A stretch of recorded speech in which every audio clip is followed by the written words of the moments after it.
prevented the digestion of fruit and vegetable fibers, which fused into a solid sponge-like mass in his gut. This bezoar trapped the various experimental pills Brandon was ingesting and released them in toxic, unpredictable bursts. The painter was not losing his inspiration. His stomach had become an unregulated chemical plant. Surgeons open his abdomen and extract a calcified mass of undigested waste and trapped medication. The removal of the bezoar stops the internal poisoning. Brendan survives, but the physical reality of his survival is more grotesque than any of his distorted paintings. Wilson drugs Gregory House and puts him in a car to force his attendance at his father's funeral. House wakes up mid-journey, realizing he is trapped in a moving vehicle. Wilson ignores his demands to stop and continues driving. They reach the funeral home, where House is forced to face a room full of military officers and family members. He walks to the podium and looks at the casket. He does not offer a traditional tribute. Instead, he tells the audience that his father failed the ultimate test of a man. How he treats those over whom he has power? He describes a man who punished failure and demanded absolute submission, incapable of seeing any perspective but his own. The mourners watch in silence as House turns his back on the crowd. He leans over the open casket, ostensibly to kiss the dead man's forehead. In reality, he produces a pair of medical scissors and snips a piece of tissue from the corpse's ear. He conceals the sample and exits the service. Back at the hospital, House processes the DNA. He sits in his dark office and hands the lab results to Wilson. The report confirms a total lack of genetic markers. There is no biological connection between House and the man they just buried. House reveals he suspected this truth at age 12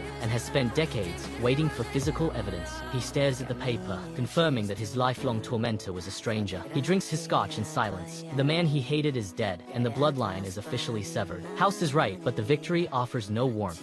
House identifies a lie when Wilson describes a breakfast meeting at a diner but fails to mention his usual order. House immediately hires a private investigator to establish 2 4-hour surveillance on Wilson. The investigator tracks Wilson's movements and monitors his bank records. Wilson discovers the surveillance and initiates a countermove. He describes a relationship with a former prostitute named Debbie, claiming he is paying her law school tuition. House reviews the investigator's reports and listens to Wilson's detailed accounts of financial sacrifice. The deception succeeds until House inspects the wooden frame of his office door. He finds a circular indentation. It is the mark of a cane. House realizes Wilson has been standing in the hallway, eavesdropping on every meeting between House and the investigator. The prostitute story is a fabrication intended to mock House's paranoia. House maintains the surveillance and follows Wilson to a department store. He expects to find the mystery woman. Instead, he enters a baby boutique and finds Dr. Cuddy. She is surrounded by cribs and infant clothing. Cuddy reveals she is finalizing a secret adoption. Wilson has been lying to protect her privacy. He is not a lover.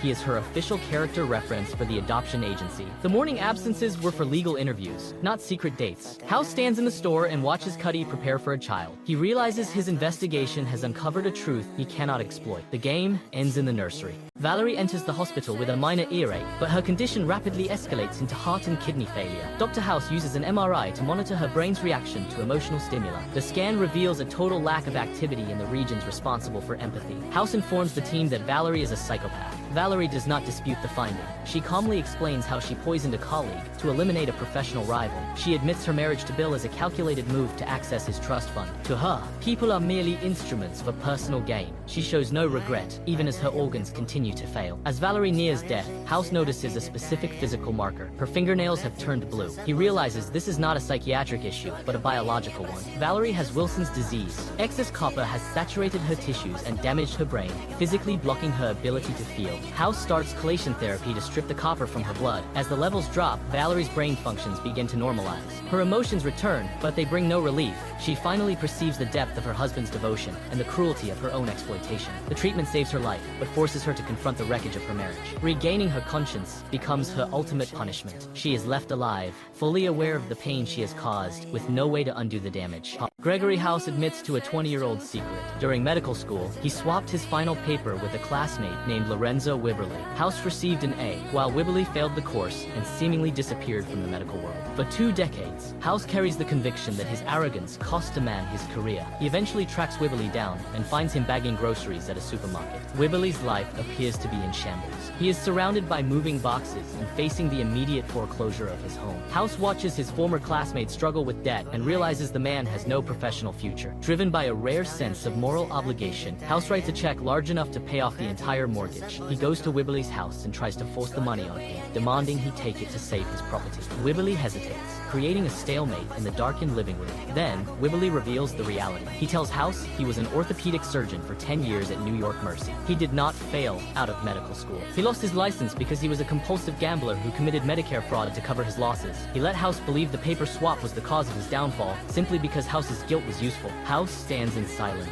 as his attempt at redemption collapses. He realizes his 20 years of remorse were spent on a man who destroyed himself through his own greed. The debt never existed. House finds a live possum in his bathtub. He immediately blames his roommate, Wilson, for the intrusion. The conflict deepens when the apartment's fire sprinkler system activates at 2 a.m., soaking every room. House sits in the dark, soaking wet and holding a crowbar. He attempts to use logic to clear his name, citing a Phillips head screwdriver as his evidence. He explains that he spent money to install a grab rail in the bathroom to help with his leg pain. He argues that a man who invests in safety hardware is not a man who triggers a flood. The situation shifts to the hospital cafeteria. Lucas Douglas sticks out his leg and trips House, sending his food tray crashing to the floor. As House struggles to get up, Lucas confesses to everything. He wanted the same apartment for himself and his girlfriend, but House outbid them. To retaliate, Lucas planted the possum and hacked the sprinkler system. He even destroyed House's expensive flat-screen TV. House attempts to threaten Lucas with retribution, but Lucas delivers a final blow. He knows that House and Wilson outbid their own boss,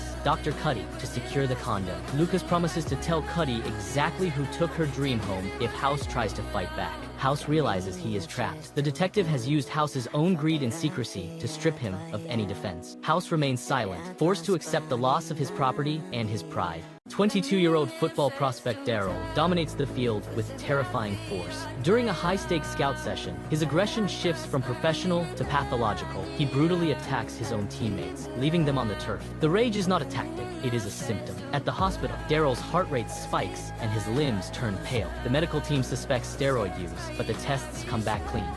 House takes the case and orders an MRI to examine the pituitary gland, searching for damage from repeated head trauma. When the brain scan provides no answers, the team performs a sesame scan to map the blood flow in his heart. The results are inconclusive. Darryl refuses to remain a patient with the NFL draft approaching. He leaves the hospital and returns to the stadium. In the tunnel, Dr. Foreman intervenes. He uses a chemical vasodilator to intentionally drop Darryl's blood pressure. Darryl's vision goes dark. He is temporarily blind, but the medical intervention prevents a fatal cardiac event on the field. The team remains at a dead end until House looks at the areas everyone else ignored. He examines Darryl's hands and feet, parts of the body covered in bruises from years of impact. Under a thick callus on the sole of Darryl's foot, House finds a hidden lesion. It is a melanoma, the cancer-triggered paraneoplastic syndrome, sending antibodies to attack Darryl's brain and heart. The beast wasn't angry. He was dying from a single, overlooked spot on his skin. Dean Cuddy monitors the pharmacy management system and identifies a massive shortage of ephedrine. The digital logs point directly to Gail, a pharmacy technician. Cuddy confronts her with the hard evidence of stolen pills. Gail attempts to play on Cuddy's emotions, pleading for a second chance. Cuddy ignores the excuses and fires her immediately. Gail does not leave quietly. She returns to Cuddy's office, shifting from a victim to a blackmailer. She threatens to expose Cuddy's private relationship with Dr. House to the hospital board and the DEA. Gail assumes Cuddy will prioritize her career over the law.